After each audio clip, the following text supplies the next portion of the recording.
when you say or when you ask, if I am not the body, if I am not the mind, you're making it hypothetical.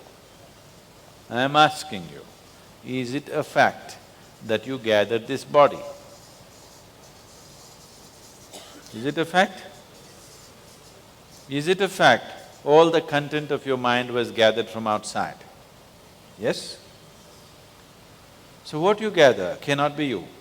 So there is no anything hypothetical about it. It is definitely not you, isn't it? But do you still exist? So what am I to say about it? Now, so what you're asking is, who am I? Don't ask me, why do you ask me? Who am I? This happened in the Cincinnati airport, in Ohio, in the United States. People had lined up to check in at the airline counter. And one man came in a big rush, jumped the line, came straight to the counter, thrust his ticket like this, and he wants to check in. The lady at the counter said, "Sir, there is a line, please go stand in the line." He said, "No, I'm in a hurry." She said, "Well, everybody's in a hurry, you please stand in the line." Then he said, "Do you know who I am?" An official like you. So she promptly picked up the microphone and said, "There is a man here who doesn't know who he is, can somebody help him?"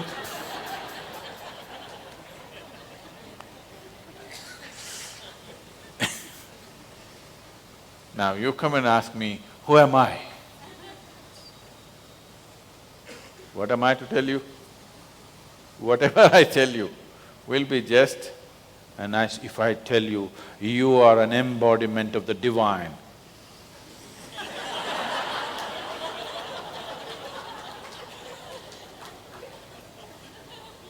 If you go and act out your divine nature at home, your wife will leave you if you act too godly at home.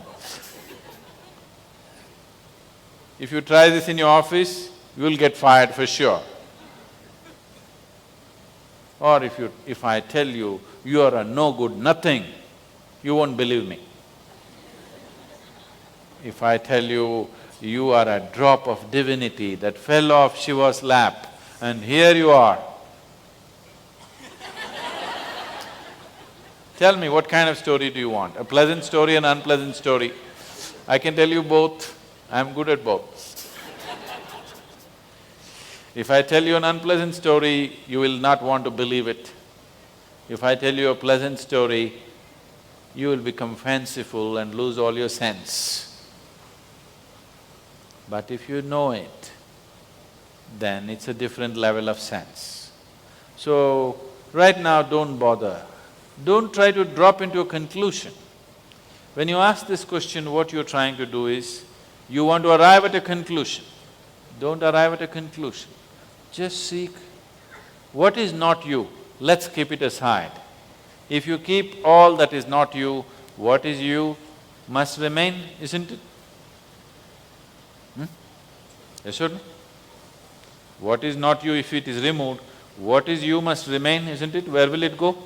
That is, if you exist. Suppose you don't exist.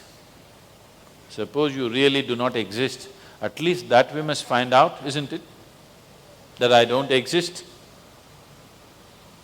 Suppose you are a Vedantin and you believe you are all Maya, at least that you must discover, not believe what somebody said, isn't it?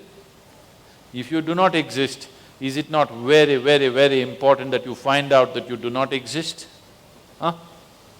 And if you do not even exist, what the hell are you going through? Why all the pain, why all the nonsense, why all the rubbish of life when you don't even exist? Not worthwhile if you do not even exist, isn't it? Yes?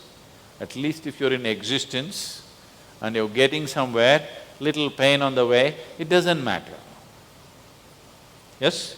You're climbing the hill, you're going to reach the top of the hill, on the way your knees are hurting, it's okay, but I'm going to get there. You're not going to get anywhere, just legs are paining. You don't want that, isn't it? and you don't even exist but legs are paining. Do you want that? For sure you don't want that. So you must find out. So, this simple Isa Kriya is about keeping aside whatever you are not. What you are, I will not talk about it. I don't want to make a statement about you. What you are not, we want to remove. What you are, let's find out what you are.